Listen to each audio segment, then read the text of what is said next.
Okay guys, let me introduce you to the corrector. This is how we fix mistakes on this channel.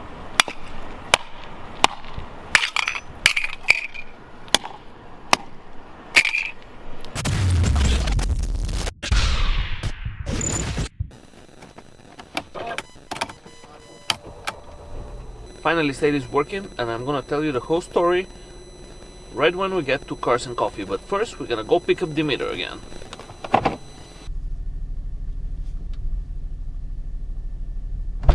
Good morning, Toshko. You brought the hammer? Ooh la la. This you do. I brought one as well. Let's see which one is bigger. What do you need it for? So break the car down. You say hi to the vlog? Oh yeah. Good morning, car ghost. Good morning, YouTube. Good morning, YouTubers. Have you ever felt? Are you listening? Damn.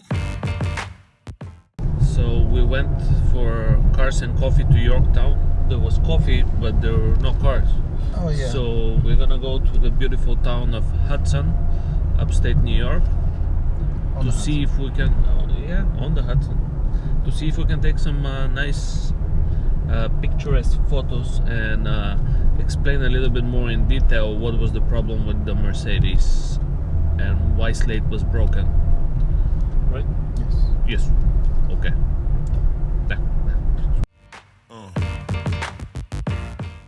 All right, we're over here in the town of Hudson. Found a little park right here on the Hudson River, and there is the Hunter Mountains right behind it on the other side. America, the flag is up there, but we're gonna go next to Slate so I can explain the reason that it actually broke. Yeah. Yeah. Yeah.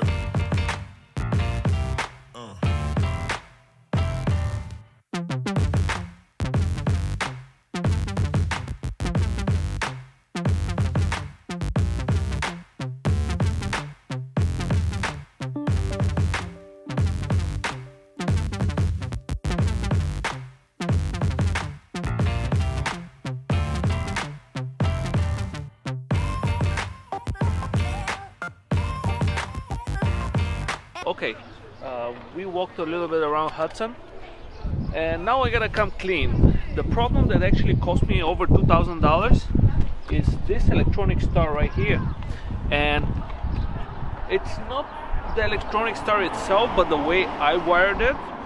So my mistake costed me one electronic steering lock on the car, done by the dealership, $1,700, and after the second vacation it cost me another $200 for diagnostics. Right after I picked that blue C350, I went back home. In a matter of hour, the mechanic diagnosed the problem and sent me a picture of the electronic star. He said, you modified the car. The way I wired it is through a fuse, and that fuse, I guess, went straight to the ignition system and the steering lock. And the first time it burned it.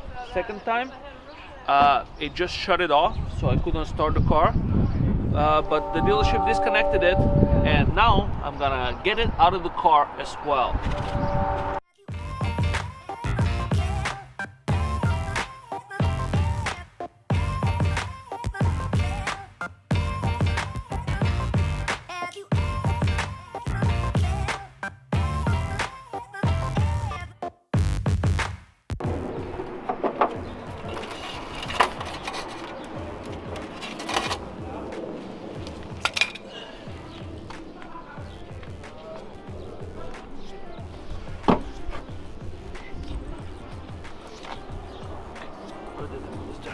Okay, so I'm just gonna put the old star back on, just like I showed you on the video how to change your electronic star.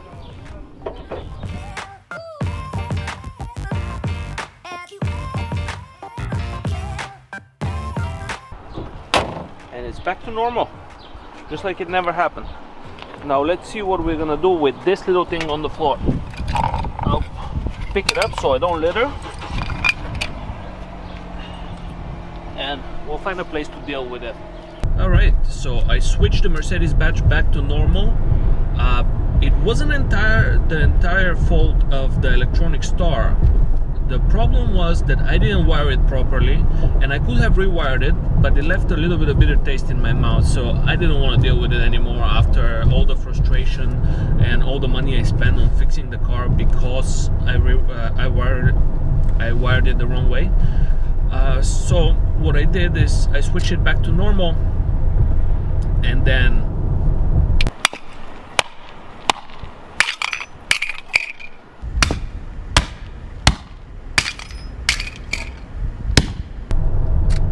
smashed it.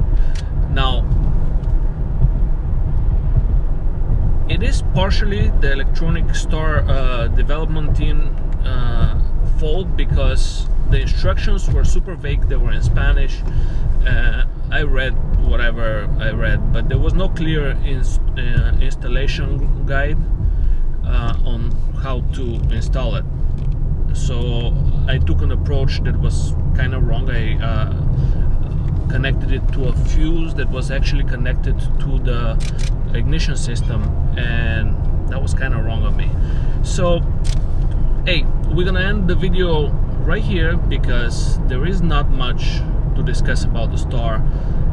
I'm not very happy about it either, so let's leave it at that. If you guys like the video, hit the thumbs up. You know you want to, just smash them if that's what you do, and subscribe for a lot more videos to come. At this note, have a great day. Bye.